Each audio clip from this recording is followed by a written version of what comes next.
News ગાંધીનગરમાં CM નિવાસ સ્થાને મળેલ ઉચ્ચસ્તરીય બેઠક આખરે પૂર્ણ થઈ। રાજ્યમાં ગેસની સ્થિતિ અંગે બેઠકમાં ચર્ચા કરવામાં આવી છે।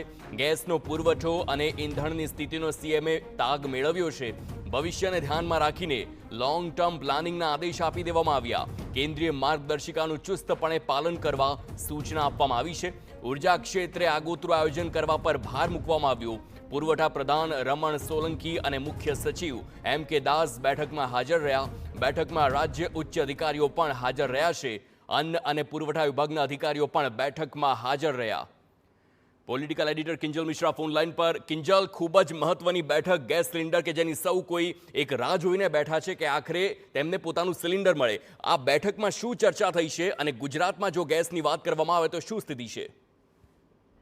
देखो છેલ્લા 2 દિવસથી જે રીતે TV9 ના માધ્યમથી પણ સતત જે પરેશાની છે તે બતાવવામાં આવી રહી છે, ત્યારે મહત્વપૂર્ણ બેઠક સીએમ નિવાસ સ્થાને હતી કે તેમાં એક સ્પષ્ટ સૂચના મુખ્યમંત્રીએ આપી છે કે રાજ્યના જે વિસ્તારોમાં સિટી ગેસ ડિસ્ટ્રીબ્યુશન માટે પાઇપલાઇન અને ગેસ વિતરણ નેટવર્ક ઉપલબ્ધ છે તેવા વિસ્તારોમાં રેસ્ટોરન્ટ હોય, હોટલ્સ હોય, શૈક્ષણિક સંસ્થાઓ હોય, સામાજિક કે ધાર્મિક સંસ્થાઓ હોય, તેમની જરૂરિયાત મુજબ નવા પીએનજી કનેક્શનની માંગણી કરે તો તાત્કાલિક આપી દેવા। તેની સાથે જ જે પુરવઠો છે તે ન ખોરવાય તે માટેના પણ જે સ્પષ્ટ આદેશ છે તે કરવામાં આવ્યા છે। કેમ કે આજે વહેલી સવારથી એક જે પ્રકારની માહિતી મળી રહી છે તે પ્રમાણે અનેક જે સામાજિક સંસ્થાઓ છે તે સામાજિક સંસ્થાઓ દ્વારા પણ જે કહી શકાય કે અનાજ માટેનું જે વ્યવસ્થા હતી તે બંધ કરી દેવામાં આવી છે। તો એવા સંજોગોની અંદર જો આ જ પરિસ્થિતિ આગળના એક સપ્તાહ રહે તો એક જે ક્રાઇસિસ સિચ્યુએશન થઈ શકે છે, ત્યારે જરૂરિયાત પ્રમાણે પીએનજી આપવાની વાત, નવા કનેક્શન આપવાની વાત છે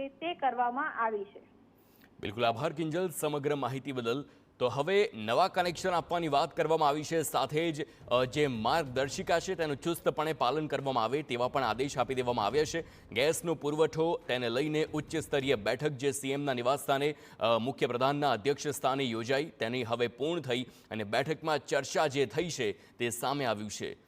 તો અનેક વખત અધિકારીઓ તરફથી પણ આ વાત જણાવવામાં આવી છે કે ગુજરાતમાં પર્યાપ્ત માત્રામાં જે ગેસનો જથ્થો છે, લોકોને ચિંતા કરવાની જરૂર નથી। આ વાત એટલા માટે સામે આવી કારણ કે ક્યાંક ને ક્યાંક લોકો કલાકો લાંબી લાઇનમાં ઊભા રહે છે ગેસના બાટલા માટે, અને ત્યારબાદ આજની બેઠક।